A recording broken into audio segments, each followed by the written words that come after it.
ஸ்ரீ குருபியோ நமக. வணக்கம் அன்பு குழந்தைகளே. வகுப்பு 3 உரைநடை வீம்பால் வந்த விளைவு.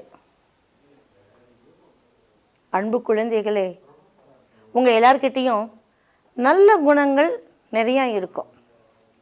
நீங்கள் எல்லாருமே நல்ல பிள்ளைங்க தான், அது எங்கள் எல்லாருக்கும் தெரிஞ்ச விஷயந்தான். உங்கள்கிட்ட நிறைய நல்ல குணங்கள் இருக்கும். சில நேரத்தில் நீங்கள் என்ன பண்ணுவீங்க? பிடிவாதம் பிடிப்பீங்க. பிடிவாதங்கிறது என்ன? ஒரு வேலையை செய்யாத, இல்லைன்னா இதை சாப்பிடு அப்படின்னு கொடுக்கும் பொழுது செய்யாதன்னு சொல்கிற வேலையை செய்கிறது, சாப்பிடு அப்படின்னு ஏதாவது ஒன்று கொடுத்தா இதை நான் சாப்பிட மாட்டேன், எனக்கு இது பிடிக்காது அப்படின்னு பிடிவாதம் பிடிக்கிறது இல்லையா? அந்த குணங்கள் சில சமயத்தில் உங்ககிட்ட இருக்கும். சரி, எதுக்கெல்லாம் நீங்கள் பிடிவாதம் பிடிப்பீங்க? உதாரணமாக, காய்கள் சாப்பிடுன்னு அம்மா சொல்கிறாங்கன்னு வச்சுக்கோங்களேன். காய்கள், பழங்கள், கீரை வகைகள் இதெல்லாம் சாப்பிடுங்க அப்படின்னு அம்மா சொன்னாங்கன்னா, ஐயோ எனக்கு இதெல்லாம் பிடிக்காது, நான் சாப்பிட மாட்டேன் அப்படின்னு சொல்லுவீங்க. ஏன் அம்மா அதை உங்களை சாப்பிடுங்கன்னு சொல்கிறாங்க? உடலிற்கு நல்லது, காய்கள் பழங்கள் இதெல்லாம் சாப்பிட்டா உடம்புக்கு நல்லது, அதனால் சாப்பிடு அப்படின்னு அம்மா சொல்லுவாங்க. ஆனால் நீங்கள் என்ன பண்ணுவீங்க? அதெல்லாம் நான் சாப்பிட மாட்டேன், எனக்கு அது வேண்டாம், எனக்கு அது பிடிக்காது அப்படின்னு பிடிவாதம் பிடிப்பீங்க. அதுக்கடுத்து திறன்பேசி, ஃபோனு, ஸ்மார்ட் ஃபோன் இருக்கு இல்லையா, அதை என்ன பண்ணுவீங்க? எப்போ பாரு அதை பார்த்து விளையாடிட்டு இருக்கிறது. இன்னும் சொல்லப்போனால் இப்போல்லாம் பார்த்திங்கன்னா இந்த கொரோனா காலத்தில் நாம் பள்ளிக்கே போகாமல் என்ன பண்ணுறோம்?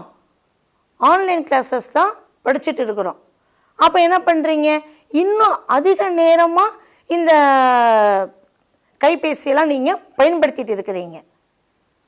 அப்போ கூட பார்த்தீங்கன்னா வச்சிரு, போதும் வச்சிரு, எடுத்து வச்சுட்டு வேறு ஏதாவது புத்தகத்தை எடுத்து எழுது, வேறு புத்தகத்தை எடுத்து படி அப்படின்னு வீட்டில் அம்மா சொன்னாங்கன்னா அதையெல்லாம் என்ன பண்ணுறதில்ல, கேட்கறது கிடையாது. இல்லை, நான் இதைத்தான் கைபேசியில் தான் பார்த்துட்ருப்பேன், மடிக்கணினியை பயன்படுத்தி தான் பார்த்துட்ருப்பேன் அப்படின்னு என்ன பண்ணுறீங்க? இன்னும் அதிக நேரம் இந்த கைபேசி மடிக்கணினியை பார்த்துக்கிட்டு இருக்கிறீங்க. அப்படி இருக்கும் பொழுது இதனால் என்ன ஆகுது? கண்களுக்கு பாதிப்பு ஏற்படுகிறது. அம்மா சொல்லுவாங்க, அமைதியாக தான் சொல்லுவாங்க, டே கண்ணா வேணாண்டா, இதனால் பாதிப்பு ஏற்படும், எடுத்து வச்சிடு அப்படின்னு அம்மா அமைதியாக தான் சொல்லுவாங்க. ஆனால் என்ன, நீங்கள் அதை கேட்கறது கிடையாது. அதெல்லாம் முடியாது, நான் இதைத்தான் பண்ணிகிட்ருப்பேன் அப்படின்னு சொல்லிட்டு என்ன பண்ணுறீங்க? கைபேசியை பயன்படுத்தி அதில் விளையாடுறது, அதில் வரக்கூடிய விளையாட்டுகளை விளையாடுறது, இல்லை வேறு ஏதாவது செய்திகளை பார்த்துட்ருக்கிறது, இதெல்லாம் பண்ணிகிட்ருப்பீங்க. அப்போது இதை செய்யாத அப்படின்னு சொல்லும் பொழுது அதை பண்ணுறீங்க பார்த்தீங்களா? அதைத்தான் நம்ம என்னன்னு சொல்கிறோம்? பிடிவாதம் அப்படின்னு சொல்கிறோம். அதை வீம்பு அப்படின்னு சொல்லுவாங்க. அந்த பிடிவாதத்தை என்ன பண்ணணும்? நாம் குறைச்சிக்கணுங்கிறத விட சுத்தமாக விட்டுடணும். ஒரு விஷயம் நல்லது அப்படின்னு சொன்னால் அது என்ன பண்ணணும்? எடுத்துக்க பழகிக்கணும். அதை எப்பயுமே நீங்கள் ஞாபகத்தில் வச்சுக்கோங்க. இதை பண்ணாத அப்படின்னு சொன்னால் அதை என்ன பண்ணணும்? அதை எடுத்துக்கிட்டு நாம் அதை பண்ணாமல் இருக்கணும்.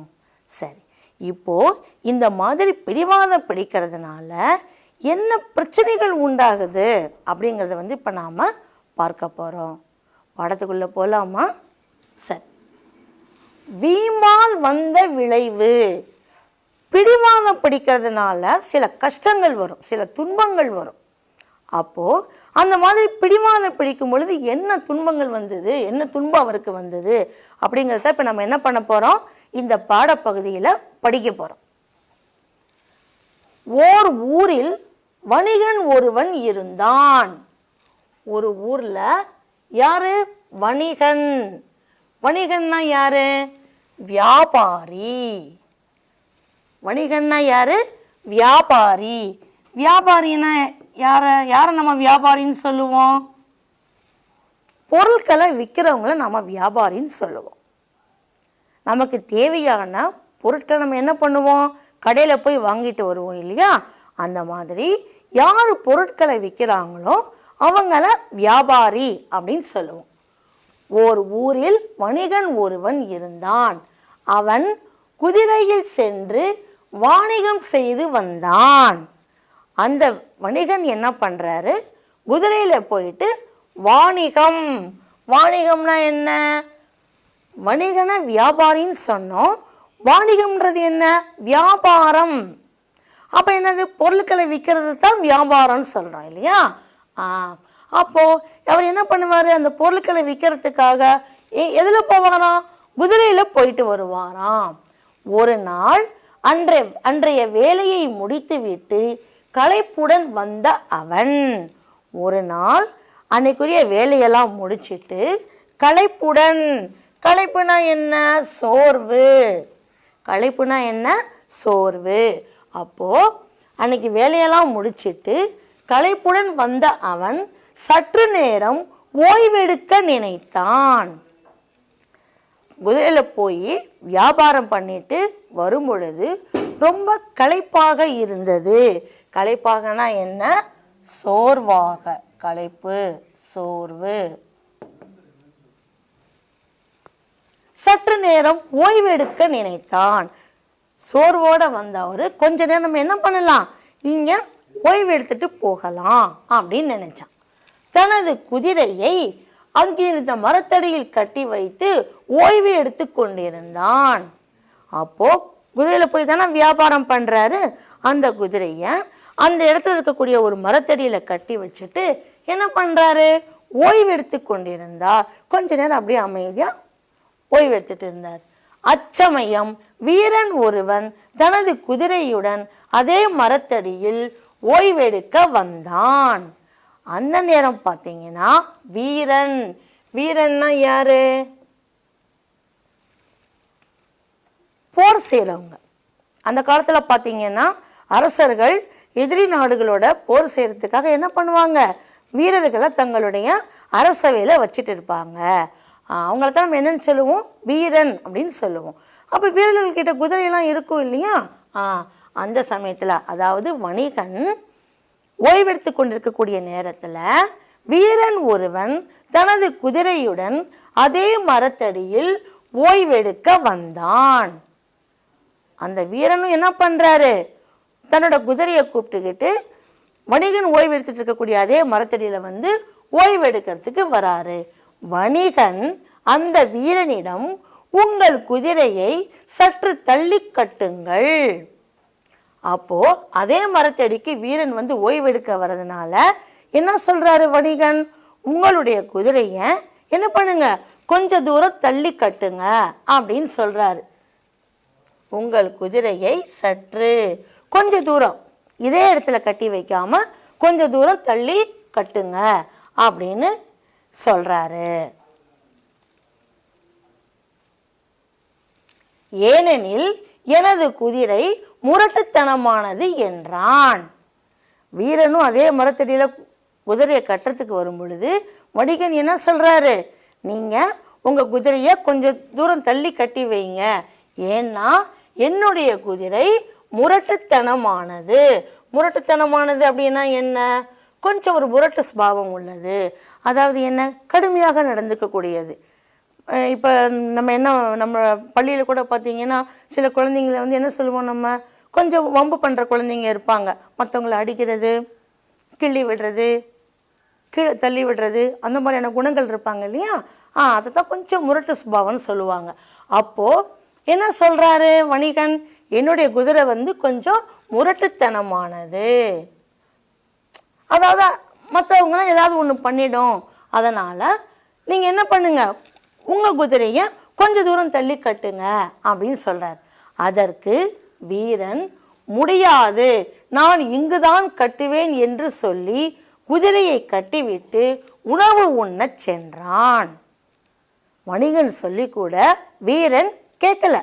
அதெல்லாம் முடியாதுப்பா, நீ சொல்கிறதெல்லாம் நான் கேட்க மாட்டேன், என்னுடைய குதிரையை நான் என்ன பண்ணுவேன், இங்கே தான் கட்டி வைப்பேன் அப்படின்னு சொல்லிட்டு என்ன பண்ணுறாரு, உணவு. உணவுனா என்ன? சாப்பாடு. குதிரைய அதே இடத்துல கட்டிட்டு சாப்பாடு சாப்பிட்றதுக்காக போயிட்டாரு.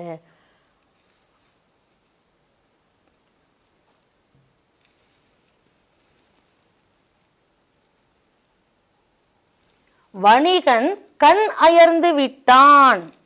சொல்லி கூட கேட்கல. வீரன் என்ன பண்ணிட்டாரு? அதே இடத்துல அதே மரத்தடியில குதிரையை கட்டி வச்சுட்டு சாப்பாடு சாப்பிட்றதுக்கு போயிட்டாரு. இந்த வணிகன் என்ன பண்ண ஆரம்பிச்சிட்டாரு? கண் அயர்ந்து விட்டான், தூங்க ஆரம்பிச்சிட்டான். கண் அயர்ந்து விட்டான் அப்படின்னா என்ன அர்த்தம்? தூங்க ஆரம்பிச்சிட்டாரு. ஏன்னா அவர் ஓய்வு எடுக்கிறதுக்காக தானே வந்தாரு. அப்போ கண் அயர்ந்து விட்டான், தூங்க ஆரம்பிச்சிட்டாரு. வீரன் உணவு உண்ணும் இடைவேளையில் வணிகனின் குதிரை வீரனின் குதிரையை எட்டி உதைத்து தள்ளிவிட்டது. இப்போ வீரன் என்ன பண்ணாரு? அதே மரத்தடியில குதிரையை கட்டி வச்சுட்டு சாப்பாடு சாப்பிட ஆரம்பிச்சிட்டாரு. வணிகன் என்ன பண்றாரு? சொல்லி பார்த்தாரு, கேட்கல. அவர் வணிகன் தூங்க ஆரம்பிச்சிட்டார். அதுக்கப்புறமா இந்த மாதிரி அவர் தூங்கிட்டு இருக்கிறாரு, இவர் சாப்பிட்டுட்டு இருக்கிறாரு. ரெண்டு பேருமே கவனிக்கல இல்லையா? இந்த சமயத்துல உணவு உண்ணும் இடைவேளையில் இந்த சாப்பிடுற நேரத்துக்குள்ள வணிகனின் குதிரை வீரனின் குதிரையை எட்டி உதைத்து தள்ளி விட்டது. ஒரே எட்டி உதைச்சு என்ன பண்ணிடுச்சு? கீழே தள்ளிடுச்சு. ஏன்னா அது முரட்டு சுபாவம் உள்ளது. முரட்டு சுபாவனால நான் என்ன சொன்னேன்? மற்றவங்கள கொஞ்சம் துன்பப்படுத்துவாங்க, அடிப்பாங்கன்னு நான் சொன்னேன் இல்லையா? எட்டி உதைத்து கீழே தள்ளி விட்டது. அதனால் வீரனுடைய குதிரையின் கால் உடைந்து விட்டது. கீழே தள்ளி விட்ட உடனே என்னவாயிடுச்சு? வீரனோட குதிரையினுடைய கால் உடைஞ்சு போயிடுச்சு. இப்போ நாம கூட அப்படித்தான், யாராவது ஒருத்தர் தள்ளி விட்டா என்ன கையோ காலோ உடஞ்சிடுது இல்லையா? அதனால தான் யார் ஒருத்தர் தள்ளாதீங்க அப்படின்னு சொல்லிட்டே இருக்கிறாங்க இல்லையா? இந்த வணிகனின் குதிரை முரட்டுத்தனமான குதிரை வீரனுடைய குதிரை என்ன பண்ணிடுச்சு? காலால் எட்டி உதைச்சு கீழே தள்ளிடுச்சு. அப்படி தள்ளின உடனே என்னவாயிடுச்சு? வீரனுடைய குதிரையினுடைய கால் உடைந்து விட்டது. வீரன் உடனே வணிகனை எழுப்பினான். இதை பார்த்த வீரன் என்ன பண்றாரு? உடனே அந்த வணிகனை எழுப்பினான். என் குதிரையின் கால் உன் குதிரையினால் உடைந்து விட்டதால் எனக்கு நஷ்டஈடு கொடு என்று வணிகனிடம் கேட்டான். கால் உடைஞ்சதுக்கு அப்புறமா தான் வீரன் பார்த்துட்டு என்ன பண்றான்? வணிகனை போய் எழுப்புறான். இங்க பாரு, உன் குதிரை என்ன பண்ணுச்சு? எட்டி உதைச்சி என்னுடைய குதிரையை தள்ளி விட்டுருச்சு. அதனால என்னோட குதிரையினுடைய கால் உடைஞ்சு போயிடுச்சு. இப்போ என்ன பண்ணு? எனக்கு நஷ்ட ஈடு கொடு. நஷ்ட ஈடு கொடுனா என்ன? கால் உடைஞ்சதுக்காக அதற்கு பதிலாக எனக்கு ஏதாவது ஒன்று கொடு அப்படின்னு கேட்குறான். இப்போ ஒரு வண்டியை நம்ம விபத்துக்குள்ளாக்கிட்டோன்னு வச்சுக்கோங்களேன். நம்ம போயிட்டே இருக்கிறோம், மகிழ்வுந்துலையோ அல்லது மோட்டார் வாகனத்துலையோ நம்ம போயிட்டே இருக்கிறோம்னு வச்சுக்கோங்க. நாம் யாருடைய காரை மேலேயாவது மோதிட்டோம் அல்லது அவங்க வண்டி மேலே மோதிட்டோம். அதெல்லாம் என்ன ஆயிடுச்சு? அவங்க வண்டிக்கு ஏதாவது பாதிப்பு வந்துடுச்சுன்னு வச்சுக்கோங்களேன். உடனே அவங்க என்ன பண்ணுவாங்க? நம்மக்கிட்ட, என்னப்பா இந்த மாதிரி என்னுடைய வண்டியை இந்த மாதிரி நீ பால் பண்ணிட்ட, அதுக்கு பதில் அது இப்போ நான் ரிப்பேர் பண்ணணும் இல்லையா, அதை சரி பார்க்கணும் இல்லையா, அப்போ என்ன பண்ணு, அதுக்கு எனக்கு ஏதாவது கொஞ்சம் பணம் கொடு அப்படின்னு கேட்குறாங்க. பார்த்தீங்களா? அதுதான் நஷ்ட ஈடு. நஷ்ட ஈடுனா உங்களுக்கு என்னன்னு புரியுதா? ஒரு தவறு நடக்கும் பொழுது அதனை அந்த தவறை ஈடு செய்வதற்காக பணமாகவோ பொருளாகவோ கொடுக்கக்கூடியது தான் என்ன? நஷ்ட ஈடு. அப்போ வீரன் என்ன பண்றான்? வணிகனை எழுப்பி, உன் குதிரை எட்டி உதைச்சி என்னோட குதிரைக்கு கால் உடைஞ்சு போச்சு இல்லையா, அதுக்கு ஏதாவது நஷ்ட ஈடு கொடு அப்படின்னு கேட்குறான். அதனை வணிகன் ஏற்றுக்கொள்ளவில்லை. அந்த வணிகன் என்ன பண்ணல? ஒத்துக்கவே இல்லை. அதெல்லாம் நான் கொடுக்க மாட்டேன், நஷ்ட ஈடெல்லாம் கொடுக்க மாட்டேன். நான் கட்டும் போதே என் குதிரையை முரட்டு குதிரை என்றேன். நீ இங்கே கட்டி வைக்கும் பொழுது நான் என்ன சொன்னேன்? என்னுடைய குதிரை முரட்டு சுபாவமானது, அதனால இங்கே குதிரையை கட்டாத, கொஞ்சம் தூரம் தள்ளி கட்டு அப்படின்னு நான் சொன்னேன் இல்லையா? நீதானே நான் சொன்னதை கேட்காமல் கட்டினாய் என்று வணிகன் மறுத்து விட்டான். நான் சொன்னதை கேட்காம நீ தான் என்ன பண்ண?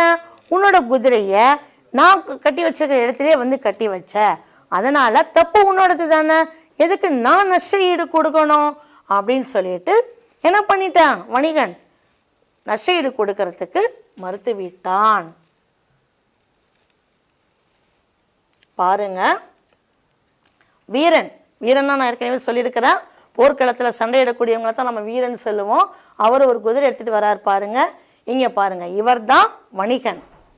வணிகன் என்ன பண்ணுறாரு, பொருட்கள் எல்லாம் பாருங்களேன், வியாபாரம் பண்ணுறதுக்காக இந்த பொருட்கள் எல்லாம் அவர் எடுத்துகிட்டு போகிறாரு பாருங்க. இங்கே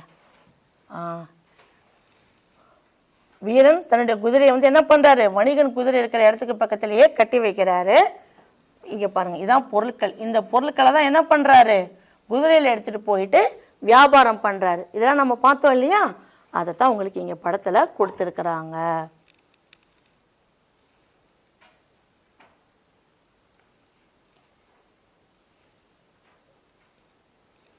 அப்போது இப்போ என்ன ஆச்சு, வணிகன் வந்து நஷ்ட ஈடு கொடுக்கறதுக்கு ஒத்துக்கவே இல்லை. நான் சொல்லியும் நான் சொன்னதை கேட்காம நீ பண்ண, நான் ஏன் உனக்கு நஷ்ட ஈடு கொடுக்கணும் அப்படின்னு சொல்லிட்டு என்ன பண்ணிட்டாரு, நஷ்ட ஈடு கொடுக்க மாட்டேன் அப்படின்னு சொல்லிட்டார்.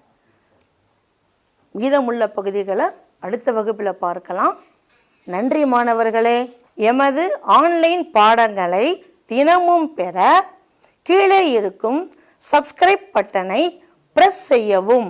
எங்களுடைய பதிவுகள் உடனுக்குடன் உங்களை வந்து சேரும். நன்றி.